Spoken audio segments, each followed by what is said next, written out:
ariko rero mwibuke yuko abakera bavuze ati nta wanka nyina ngo agwaye amahere.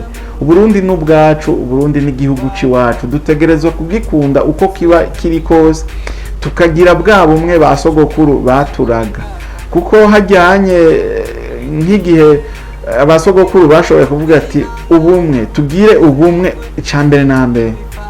Ubumwe, tumaze kugira ubumwe tukagira ibikorwa, n'amajambere n'iterambere rizobaho. Mugabo mu gihe hoba hariho bamwe bashatse kugira ubumwe, hakaca habaho n'abandi baciye bagomba kwikumira badashaka kugira ubumwe, iterambere ntituzorishikirako.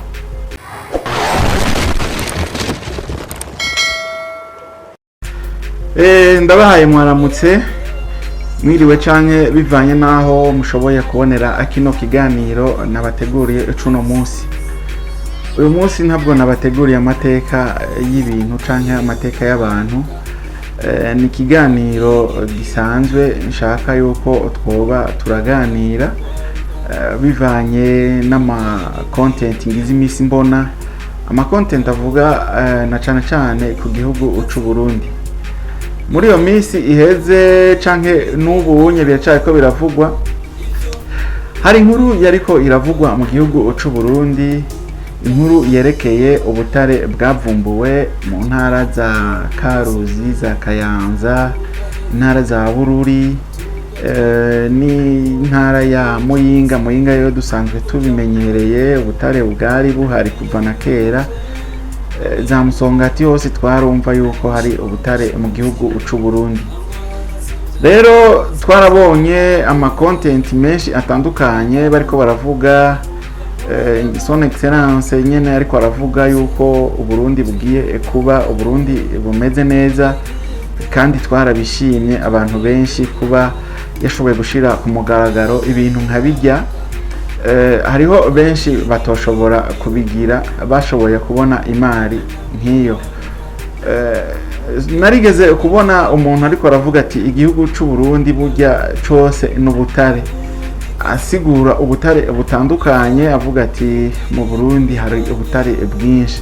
Ati ko ngize Imana ukaba nkaba nadugije ukuboko, son excellence akampa ijambo ati reka ndabivuge, ndazi hariho abo bitaza kunezera, ati mugabo reka ndabivuge. Ati jewe uzompe uruhusha dukorane, ndakwereka hari ubutare. Perezida yarashoboye kunezerwa, yarashoboye kumunezera, kandi n'uwo muntu yashoboye gushikiriza ivyo nawe yaragize neza kuba yarashoboye gusigura yuko mu Burundi hari ubutare bwinshi butandukanye. Rero mu minsi iheze twarabonye perezida yagendeye muri Sud, muri komine ya kera ya Vyanda, ingira ngo ubu nyiri muri komine yagutse ya Bururi muri Burunga, bariko baratwereka ukuntu bariko baracimbura ubutare. Rero ama social media, influencer benshi barakoze, twarashoboye kubibona ku mbuga ngurukana bumenyi, abantu tutashoboye kuhashika turashobora no kubyishimira, kuko nawe nyene yaravuga ati ubunye Uburundi bugiye kuba Uburundi bwiza kandi Uburundi bushasha. Ariko nsubiye inyuma agatoya, hariho abo novuga bidashobora kuba binezera kuba Uburundi bwoba bugomba gutera intambwe nk'uko.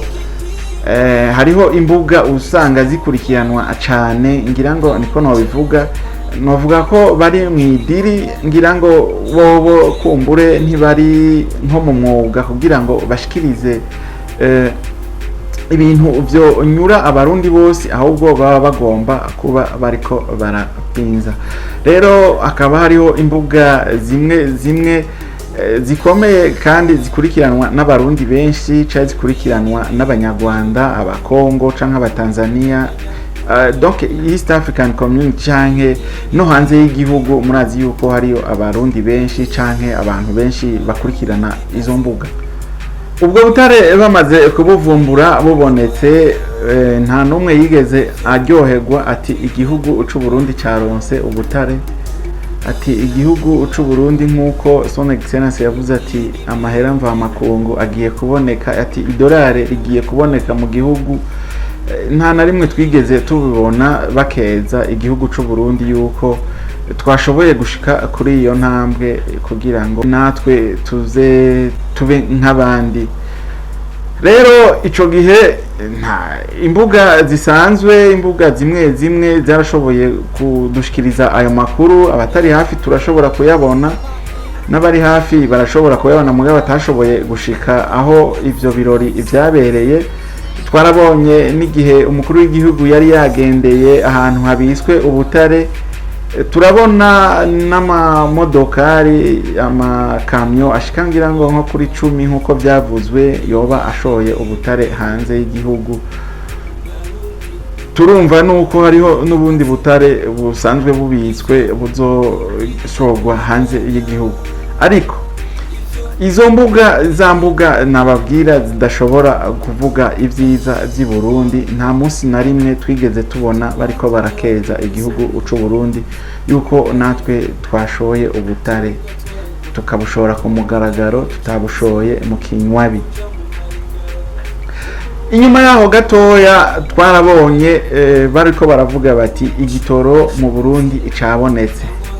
Igitoro mu Burundi batangaje yuko cabonetse. Twarabonye son excellence ariko aravuga ati igitoro mu Burundi cashoboye kuboneka, ati ubunye umunyagihugu agomba abeho neza kubera naco cari kimwe mu ntambamyi ziri mu gihugu c'u Burundi.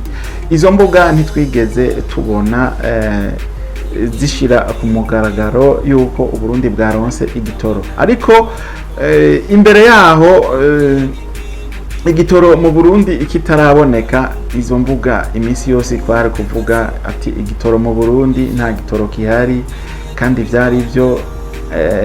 Baratwereka abantu batonze imirongo ntibayitonda no mu gihugu c'u Burundi gusa. Nk'abantu musanzwe muri Kenya, muzogende hajya ambasada mu masaha y'umugoroba, muzoraba ijya mirongo izoba ihari.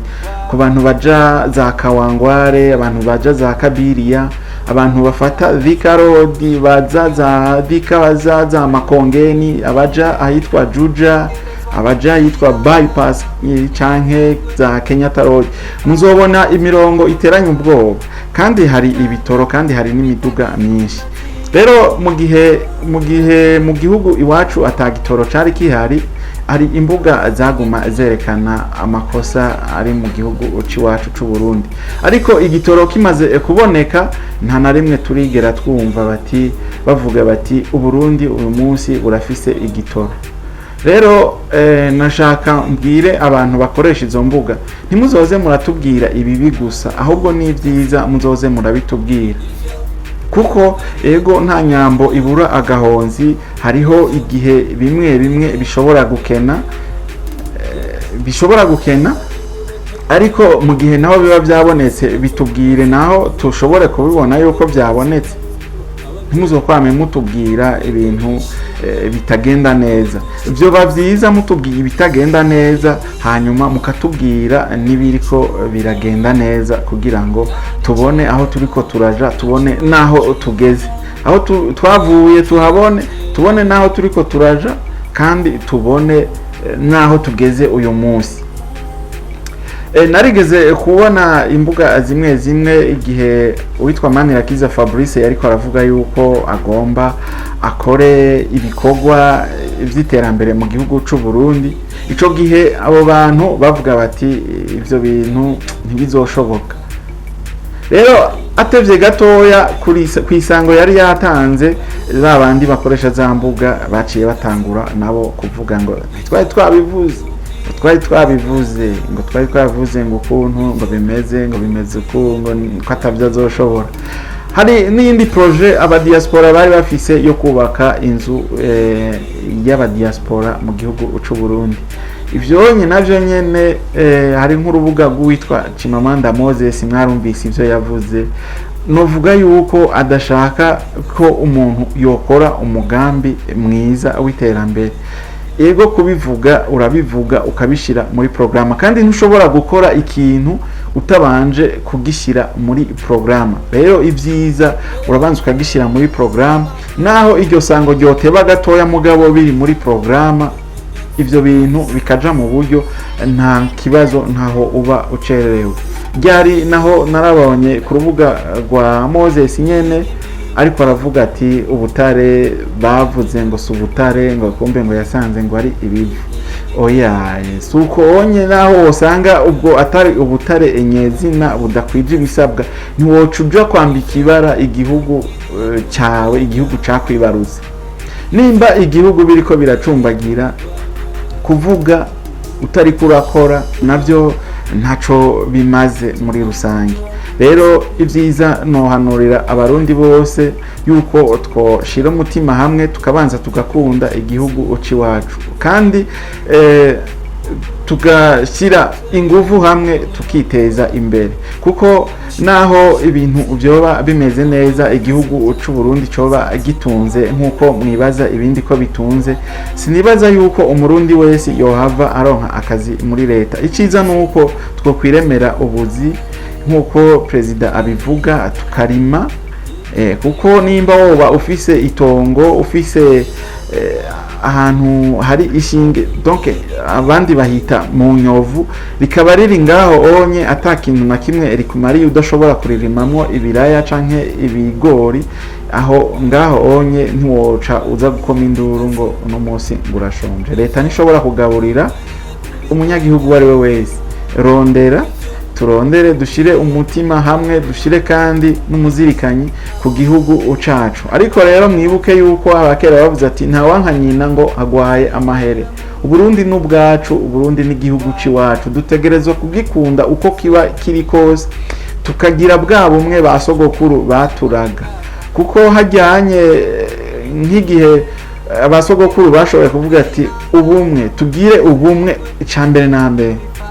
Ubumwe tumaze kugira ubumwe tukagira ibikorwa n'amajambere n'iterambere rizobaho. Mugabo mu gihe hoba hariho bamwe bashatse kugira ubumwe akaca habaho n'abandi baciye bagomba kwikumira badashaka kugira ubumwe iterambere ntituzorishikirako.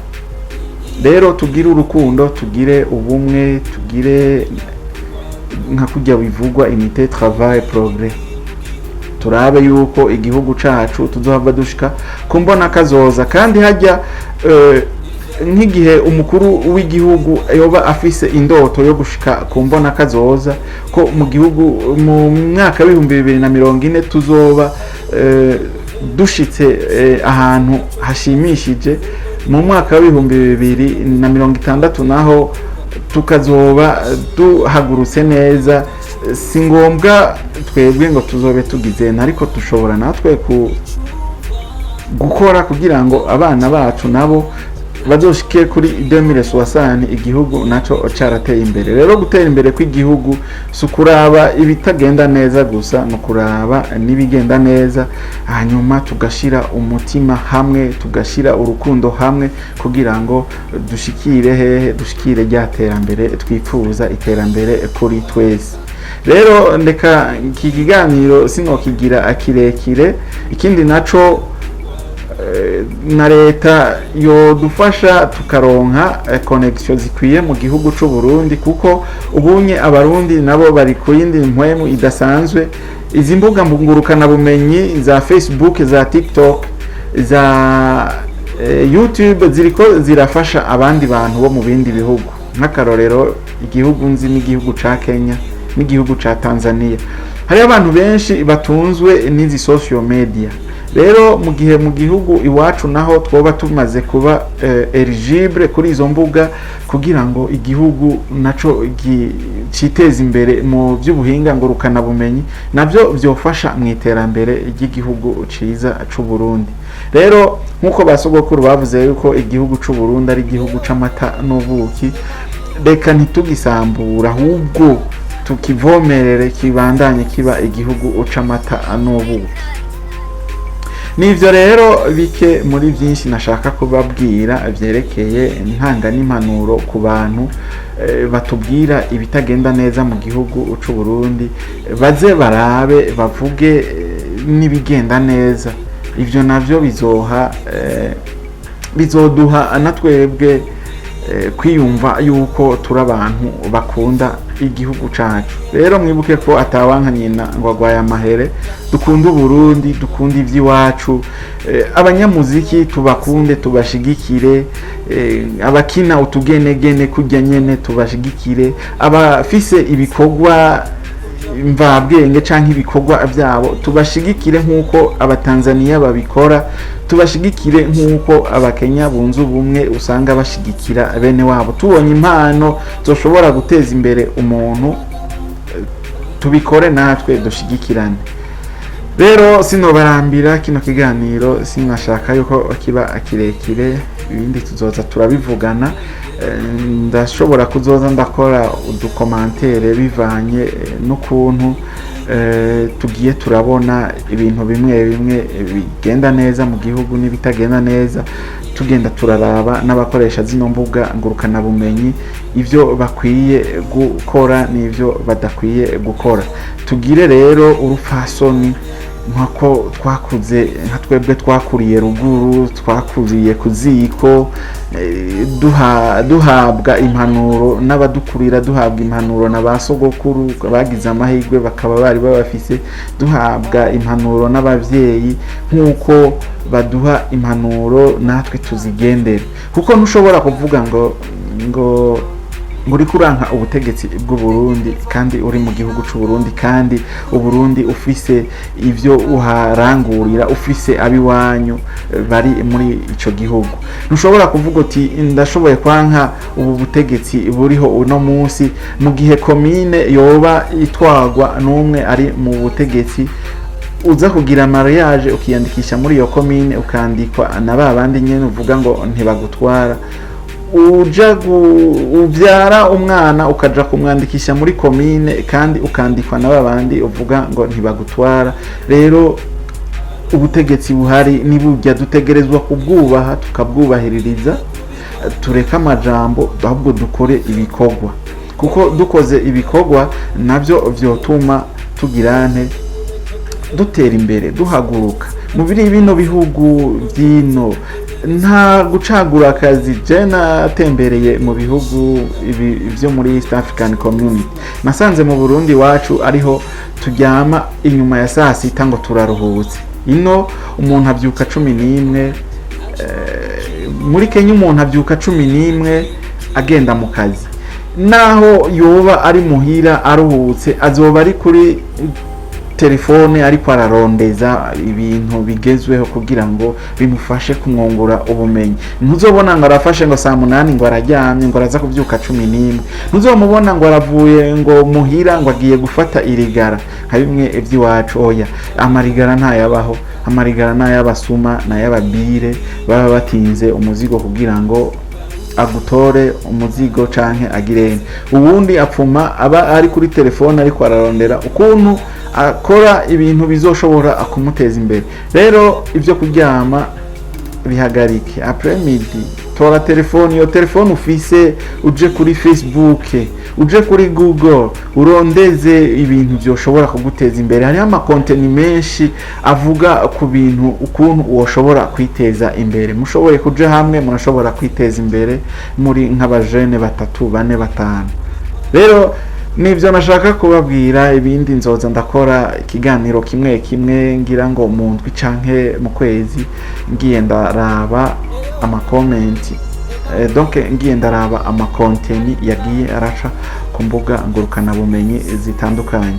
Nivyo psychologue rero nje nariko ndabaganiririza no rubuga rwacu rwa Peaceful Entertainment and Media. Murahawe ikaze, mugire subscribe kugira ngo muzoze murabona ibiganiro biciye hano kuri runo rubuga rwacu. Mugire na like, mugire j'aime nimba mwakunze kino kiganiro, mushire na comment. Ndazi hariho abatavyumva, hari abaza kuntuka mu makomantere, ariko ukuri kuravugwa kandi ukuri kurababaza. Dukunda Burundi, Burundi n'ubwacu, kundi ibyacu. Rero ndabasezeye, muze kugira na partage kugira ngo kino kiganiro gishike kure hashoboka. Naho utaha mu kindi kiganiro, Imana ibahezagire. Thank you.